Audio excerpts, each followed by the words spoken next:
y'all, it's Kim from Kim Dixon Creative. I'm here today on the Not Too Shabby channel and showing off a little project that I did with the April 2023 box of the month. When I look, I can see that there are still some available on the website, and I will have those linked in the description box below. Today, the products that I'm going to be using out of the box are the 6x6 paper pad hummingbird flutters and the ephemera pack that goes along with it. And I'm going to show you how quickly you can create one of the most beautiful classic cards that you can make. And it can be done with every kit and every month that you get it. So first off, I cut a piece of the paper out of the paper pad down to 5.5 by 4. I want this to be centered in my card base, but I want it to be the length of my card base, but have a border on the right and the left. Normally, I just go ahead and cut everything, with that little 1/4 of an inch smaller on all sides, but I thought today I'd be a little bit different and have this panel with the green stripe going the full length of my card front, and then have a little border there on the right and the left. And I didn't cut my paper exact.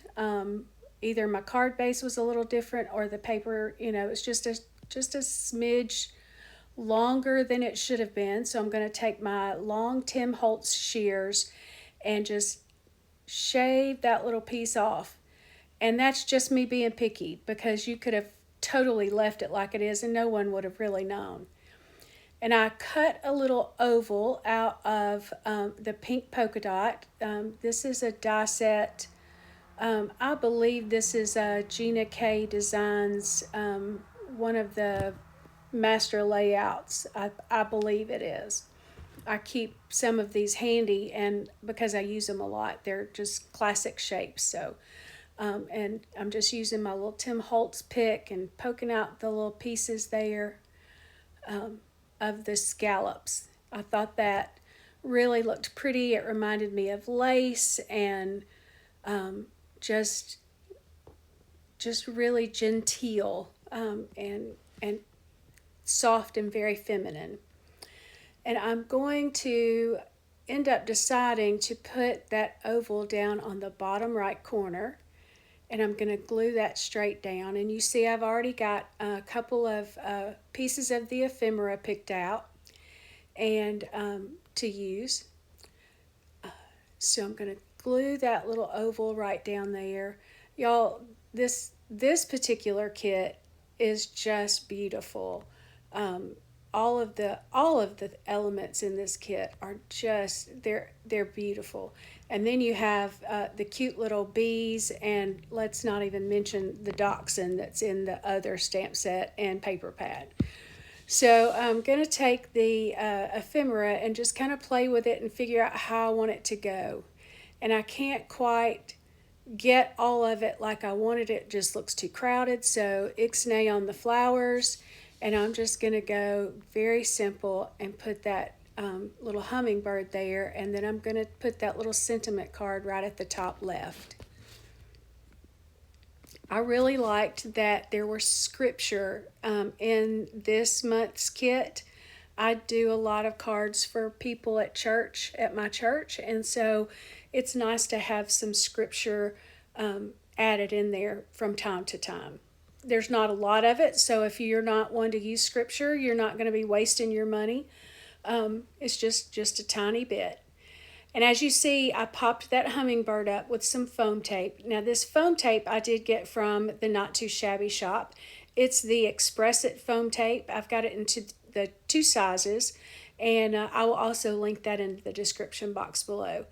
And I popped up the sentiment and the hummingbird with the foam tape.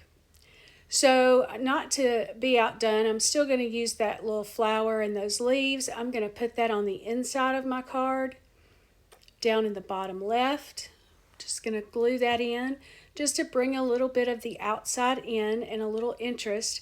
I'm not going to put any kind of sentiment on the inside of the card because I don't know how I might use it. I may use it for a birthday card or just a thinking of you card, a get well card. It could even be as a sympathy card. So I'm just going to leave it blank, and then when I decide who gets it, I will then know how to put a sentiment on the inside. And I'm just going to adhere these flowers down in the bottom left of the left corner of the inside of my card. I like to have a lot of different cards on hand that don't necessarily have specific sentiments. That way I can just run into my stash and grab something out and, you know, have what I need. Now I added a little drop of glossy accents to the eye of the hummingbird just to give it a little shine. And then I'm going to just take these little jewels that I have from my stash. I've no idea where they came from. They've been here forever. And I keep trying to use up things that I have. And these little green gems from that sheet are perfect. They look really good on that green paper.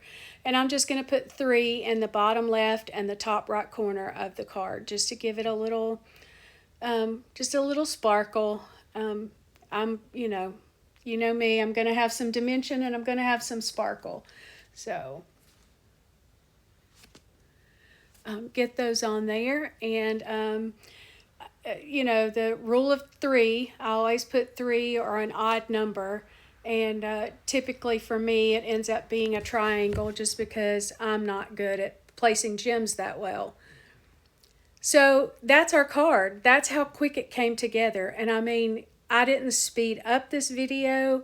That's how quickly that card came together. And I think it is so pretty. I love the pinks and the greens together. And the hummingbird is absolutely gorgeous. I just love this box. So like I said, I think there's still some available. Go over there. If there are elements of the box still available, I'll link those as well. So you can go and get some for yourself. Until the next video, bye. Thanks for stopping by today. If you're not already a subscriber to my channel, I would be so honored if you would do so.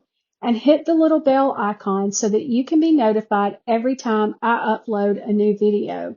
Until then, here are a couple of my videos from the past that might inspire you.